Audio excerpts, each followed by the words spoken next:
मेरा पहला सवाल आपसे यही होगा कि फिलहाल लाल सागर की क्या स्थिति बनी हुई है? वहां पर संचालन पूरी तरह प्रभावित हो चुका है, पूरी दुनिया चिंतित है। क्या स्थिति है वहां पे फिलहाल अभी? तो यहाँ ये कहना क्या गलत होगा कि डेनमार्क की कंपनी को बलि का बकरा बनाया जा रहा है, या डेनमार्क की कंपनी बलि का बकरे बनने के लिए तैयार होगी है? अगर मान लीजिए वो कामयाब हो जाती है तो तमाम कंपनियां इधर से गुजरेंगी, और अगर उसके साथ कुछ बुरा होता है तो सभी कंपनियां कहेंगी देखो हमने तो मना करा था, उधर मत जाओ। ईरान के राष्ट्रपति इब्राहिम रईसी उस दौर में तुर्की जाने की बात कर रहे हैं, जबकि अमेरिका से खबरें चल रही हैं कि यूरेनियम संवर्धन को लेकर ईरान ने फिर से तेजी इख्तियार कर ली है और इजराइल और अमेरिका ज्यादा चिंता जता रहा है। तो ये तुर्की जाना और उधर अमेरिका का यूरेनियम संवर्धन पे सवाल उठाना, इसे आप कैसे देखते हैं?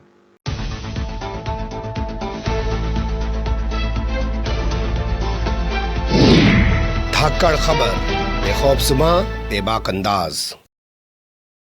धाकड़ खबर में आपका स्वागत है। मैं आपके साथ हूं अकरम रईस खान। जब से इजराइल ने सीरिया में ईरान के मेजर जनरल रजी मुसावी को मौत के घाट उतार डाला है, मार डाला है, हत्या कर डाली है, जो भी शब्द आप इस्तेमाल करना चाहें, वो सुनना पसंद करना चाहें वो आप खुद चुन सकते हैं। उसके बाद से पूरी दुनिया में चर्चा ये हो रही है कि ईरान क्या जवाब देगा, क्योंकि ईरान ने कहा है कि इजराइल की उल्टी गिनती शुरू हो गई है और उसको इसकी बड़ी कीमत चुकानी पड़ेगी। लेकिन पिछले 2 दिनों से ऐसी कोई खबर सामने नहीं आई है जिसके आधार पर कहा जाए कि ईरान कोई जवाब देता हुआ दिख रहा है। लेकिन हुतीज ने जो कुछ किया है और जो हिजबुल्लाह ने कुछ किया है, उसके चलते लोग एक आकलन भी कर रहे हैं कि भैया यही है तरीका ईरान का जवाब देने का।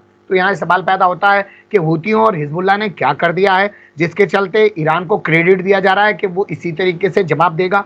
और इसके अलावा ईरान के जो राष्ट्रपति हैं, अपने मेजर जनरल की हत्या के बाद वो तुर्की क्यों जा रहे हैं? इसके अलावा सवाल यह भी पैदा हो रहा है कि रेड सी में जो यातायात पूरी तरह बाधित पड़ा हुआ है, क्या वो सुचारू हो पाएगा? और वहां पर जो है किस तरीके की वर्तमान स्थिति बनी हुई है? वो कौन सी कंपनी है जो कह रही है कि इन हालात में भी यहां से अपने शिप गुजारने के लिए तैयार है? इन्हीं तमाम चीजों के आसपास अपनी बातचीत को रखने की कोशिश करेंगे, क्योंकि हमारे साथ स्काइप के जरिए फिर से एक बार जुड़ रहे हैं कृष्ण कांत जी, यानी के जी, भारतीय वायुसेना के रिटायर्ड ऑफिसर हैं, जियोपॉलिटिक्स पर अपनी पैनी नजर रखते हैं। बहुत शुक्रिया सर वक्त देने के लिए। थैंक यू मिस्टर अकरम। और मेरा पहला सवाल आपसे यही होगा कि फिलहाल लाल सागर की क्या स्थिति बनी हुई है? वहां पर संचालन पूरी तरह प्रभावित हो चुका है, पूरी दुनिया चिंतित है। क्या स्थिति है वहां पे फिलहाल अभी? स्थिति लाल सागर या रेड सी की कहें तो यह है कि एक खबर के हिसाब से जब से हुतीज ने लाल सागर को ब्लॉकेट कर दिया है, वैसे एक लाइन में यह भी बताऊं कि बहुत कम ही होता है कि अमेरिका के खिलाफ ब्लॉकेट होता है। जनरली अमेरिका हर जगह नाकाबंदी करता है, पहली बार हुतियों ने ऐसा किया हुआ है, वह भी लाल सागर में, जबकि इजराइल के साथ हमास का युद्ध चल रहा है। कहते हैं कि 185 वेसल्स यानी समुद्री जहाज जी अफेक्टेड हुए हैं, जिसमें से 157 ने चुपचाप लंबी यात्रा अपनी ढूंढ ली है, जो कि अटलांटिक से होते हुए साउथ अफ्रीका के नीचे से आते हुए अरब सागर से होकर जा रहे हैं, जिससे उसमें करीब हफ्ते से 2 हफ्ते या कहीं कहीं 3-3 हफ्ते भी एक्स्ट्रा समय लग रहे हैं। जहां तक रोड की बात हमने की थी कि वह सड़क मार्ग से जाएंगे अरब के कई 2-3 देशों से होकर, उसका आसपास पता नहीं चल रहा, संभवतः शुरू नहीं हुआ। और 28 ऐसे वेसल्स है जो कि इंतजार कर रहे हैं कि अमेरिका उन्हें किसी न किसी तरह से आश्वासन दे कि भाई उन पर आक्रमण नहीं होगा, तब उस रास्ते से जाएंगे। हालांकि अमेरिका यह देने में समर्थ नहीं हो सका है, इसके बावजूद कि उसने हुतीज के द्वारा दागे हुए कई यूएवीज यानी ड्रोन्स और मिसाइल्स को इंटरसेप्ट कर चुका है, लेकिन वह विश्वास दिलाने में समर्थ नहीं हो सका अभी तक इनको कि ये रास्ते तुम्हारे लिए बिल्कुल सुरक्षित हैं। जी, यानी मोदी की गारंटी की तरह बाइडेन की गारंटी नहीं मिल पा रही है, तो डेनमार्क की कंपनी कैसे कह रही है कि अगर गारंटी मिले तो काम करेंगे? डेनमार्क की इकलौती कंपनी है जिसने कहा है कि वह यदि गारंटी मिले तो जाएंगे, और शायद उस कंपनी को यदि यह छूट मिलता है उनके साथ अमेरिकी बेड़ा यानी लड़ने वाले जहाज मिसाइल के साथ जाते हैं तो शायद वह जाए। लेकिन बाकी कई सारे वो हैं जो बिल्कुल तैयार नहीं, जैसे Italian Swiss, France, Germany, Belgium, यहाँ तक कि ताइवान जो कि बिल्कुल अमेरिकी साए में ही जी रहा है, वह सब इसके लिए तैयार नहीं है। हालांकि डेनमार्क की कंपनी भी एक बड़ी कंपनी है। जी।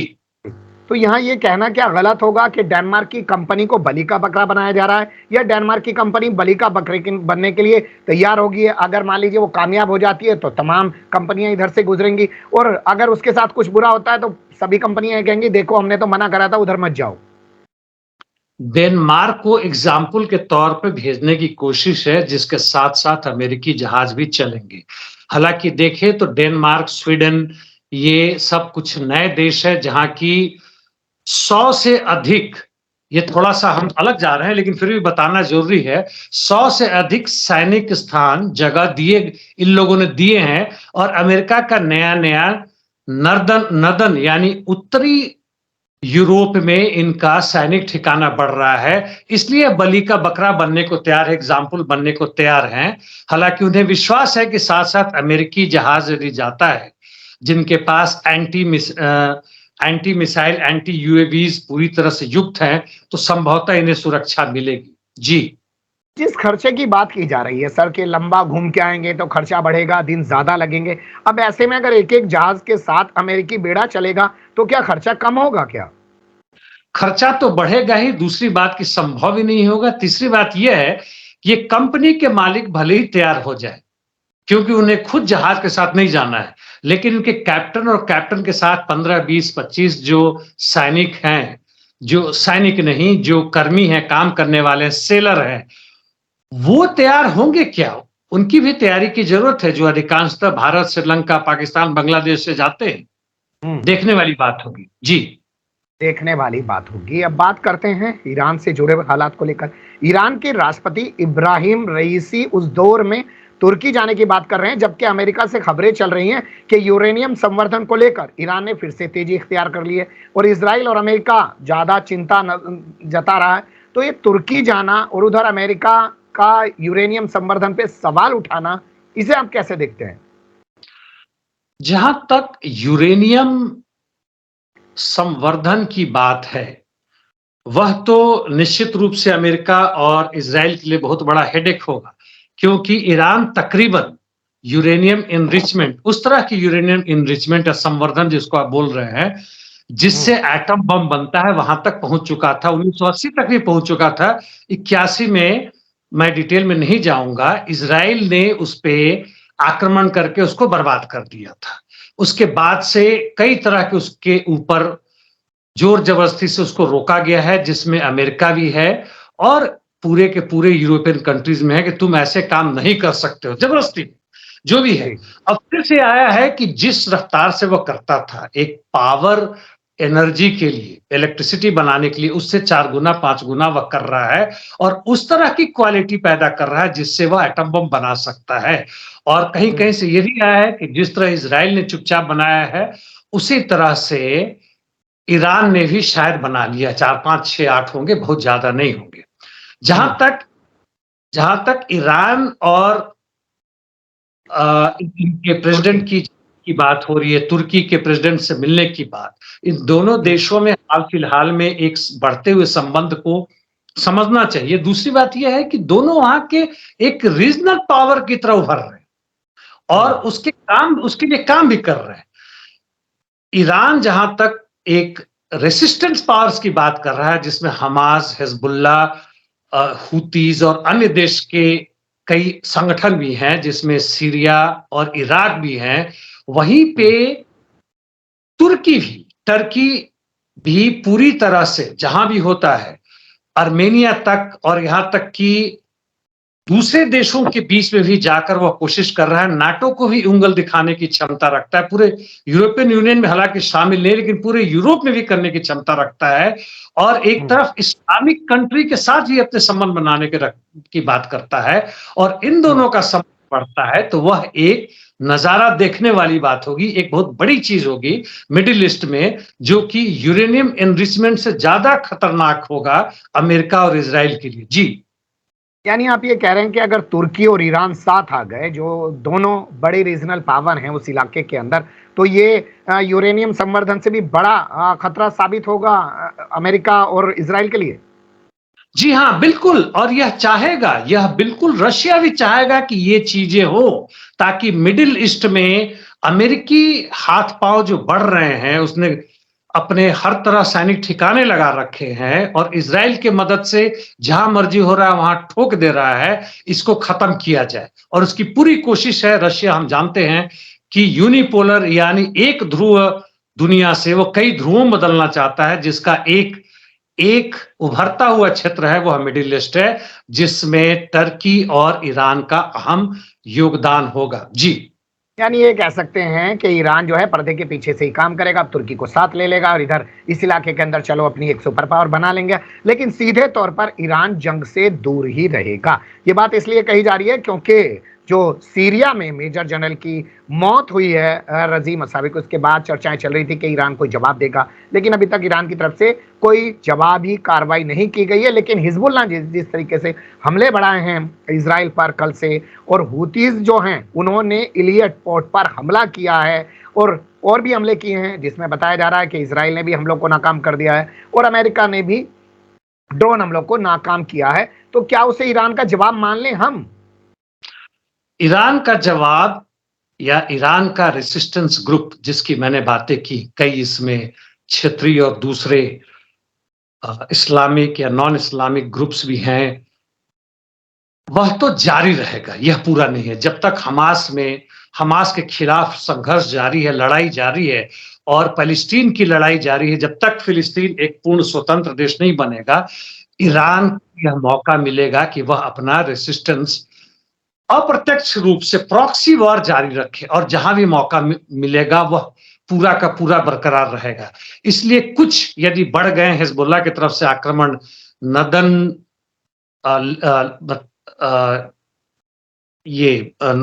पार्ट में, जहां इजराइल का जहां हिस्सा उनसे मिलता जुलता है, वहां पे उन्होंने जो अपने आक्रमण शुरू किए हैं, रॉकेट के हमले बढ़ा दिए हैं और इजराइल के कई ठिकानों पर उसने मारे, वह तो जारी है। हुतीज ने जो किया है वह जारी रहेगा। हुतीज ने 20,000 जो सैनिक बनाए हैं, तैयार किए हैं वॉलंटियर्स का, वो भी वहां पहुंचेगा। और अमेरिकी ठिकाने जो उसके सीरिया और इराक में हैं, वहां पे भी लगातार आक्रमण वो हो रहा है, वह बढ़ेगा। अभी उनका बदला पूरा नहीं हुआ है, ईरान इसको जारी रखेगा। जी। यानी प्रॉक्सी वार ही रहेगी ना कुल मिला के। ऐसा जो लोग कह रहे हैं कि ईरान भी कोई जवाब देगा, तो ईरान सीधे कोई जवाब नहीं देगा। वो क्यों जंग मोल ले, अपने यहाँ ऊपर क्यों हमले करवाए अपने देश के ऊपर?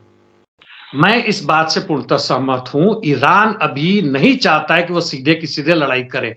आपको याद होगा जैसी ही लड़ाई शुरू हुआ था हमास और इजराइल के बीच में, उसी समय रूसी विदेश मंत्री गए थे ईरान में। क्या बातें हुई खुलासा नहीं आया, लेकिन उससे एक स्ट्रेटेजी का हमें दिख रहा है, टैक्टिक्स एंड एक स्ट्रेटेजी, पूरा का पूरा एक रण कौशल नजर आ रहा है, जिसमें ईरान सीधे की सीधे यह मौका नहीं देगा अमेरिका को कि उसके ऊपर आक्रमण किया जाए। जो पूरी कोशिश रही है अमेरिका की, खासकर ये यूरेनियम संवर्धन के खिलाफ, कि वह कहीं ना कहीं उसमें प्रवेश करे, ईरान अपने आप को स्वतंत्र रखते हुए प्रॉक्सी वार से ही जारी रखेगा।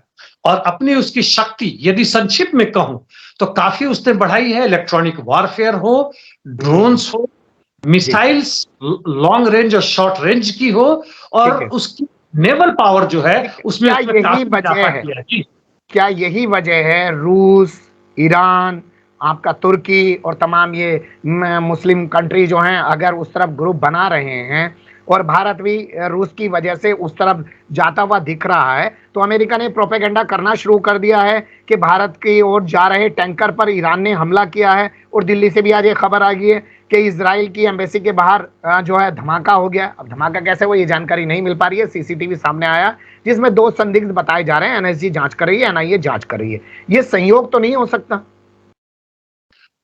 संयोग होने की संभावना कम है। यह तो आप जैसा कहते हैं संयोग या प्रयोग, तो यह तो प्रयोग नजर आ रहा है। अमेरिका इसमें नंबर 1 चालबाज है पूरे विश्व भर में, खासकर इजराइल के साथ मिलकर। और इनकी कोशिश होगी, खासकर जो इन्होंने एक टास्क फोर्स बनाया हुदीस के खिलाफ, उसमें भी मतभेद आ रहे हैं। नेटो के प्रमुख देश फ्रांस, इटली, जर्मनी भी पूरी की पूरी साथ नहीं दे रहे। ऑस्ट्रेलिया कहने के लिए उसने 1 दर्जन सैनिक कहा कि मैं भेज दूंगा, कोई भी अपना शिप वगैरह नहीं भेज रहा है। और भारत की स्थिति बहुत अहम हो जाती है अरबियन सी से जाते हुए, एक चीन को घेरने के खिलाफ भी, और वह चाहता है कि भारत प्रत्यक्ष रूप से सामने आ जाए, और यह माहौल बनाने के पीछे अमेरिका इसमें कोशिश कर रहा है। जी। यानी कुल मिला के सीधे ये कहा जा सकता है कि पश्चिमी दुनिया का जो प्रभुत्व इस पूरे इलाके पे है वो टूटता हुआ दिख रहा है, और अगर ये पूरा इलाका एशिया का एक साथ जुड़ के खड़ा हो गया और रूस साथ हो गया तो ये बर्दाश्त तो अमेरिका को होगा नहीं, तो परपंच तो रचे जाएंगे, षड्यंत्र रचे जाएंगे, क्योंकि षड्यंत्र के दम पर ही ये लोग आज यहाँ तक पहुंचे हैं। पहले इन्होंने तुर्की तोड़ा, फिर उसके बाद सोवियत संघ तोड़ा, और अब ये किसी को जुड़ने नहीं देंगे। आपने वक्त दिया, बहुत शुक्रिया। फिर किसी और मुद्दे पर आपके साथ जुड़ने की कोशिश करेंगे। धन्यवाद। धन्यवाद मिस्टर अकरम।